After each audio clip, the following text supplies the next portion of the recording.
Namangan shahar Yashil dehqon bozoridagi pol avtomat kir mashinalarini sizlarga obzor qilib beraman.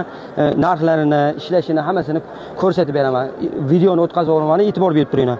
Xo'p, 10 kilolik Artel kir mashinamiz O'zbekistonda chiqqan, holati yaxshi ishlab turgan. Oxirgi narxi 700 ming so'm. Ishlarni ham ko'rsating operator. Ishlab turgan, aybi nuqsoni yo'q, kafolatini beramiz. 10 kilolik Shivaki, buni narxi 800 ming so'm. Orqasidagi 10 kilolik Artel, buni narxi 750 ming so'm. Uchtasi ham kafolatli sinovdan o'tgan. Xo'p, 10 kilolik Shivaki bu yangi modeli, bu 850 ming so'm narxi. Ishlab turgan. Xo'p, 10 kilolik Artelimiz 700 ming so'm. 9 kilolik Artelimiz mana eshiklari amalzatorli, holati yaxshi ishlab turgan. Buni narxi 800 ming so'm. 9 kilolik Shivaki bu 2 marta ishlagan, buni narxi 1 million so'm. Orqasidagi TV qismi sarg'ayib qolgan, e'tibor beramiz. TV qismi sarg'ayib qolgani uchun buni narxi 650 ming so'm. Xo'p, Basem degan Rossiyaning kir mashinasi, ichi temirli kir mashina, kilosi 6,5 kilogramm. 2 yil kafolati bor. Siqadigan tomoni ham temirli. 2 yil kafolati bor, buni narxi 650 ming so'm. 8 kilolik Shivaki, buni narxi 650 ming so'm. 8 kilolik Artel 650 ming bu ham.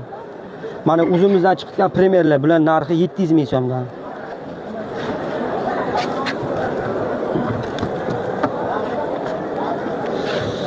Orqasidagi shuni boshqacha rangi, buni ham narxi 700 ming so'm. Citronikimiz 600 ming so'mdan, Artelimiz 600 ming so'm, Nerga Artelimiz ham 600 ming so'm. Xo'p, mana Godwellimiz 600 ming so'm.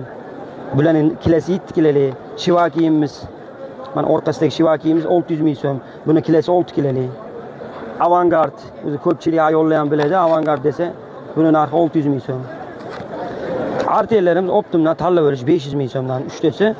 Yana ham hali ba'zi insonlar pulim ozroq, menga puli ozroq, o'zi yaxshi ishlasin desa, men tanlab olish 300 ming so'mdan. Bu orqada turgan nomerini yozib qo'yilgan, sotilgan. Bu sotilgan bu mashinamiz. Necha pulga sotilgan? 600 ming so'mga sotildi. Holati yaxshi uni ham.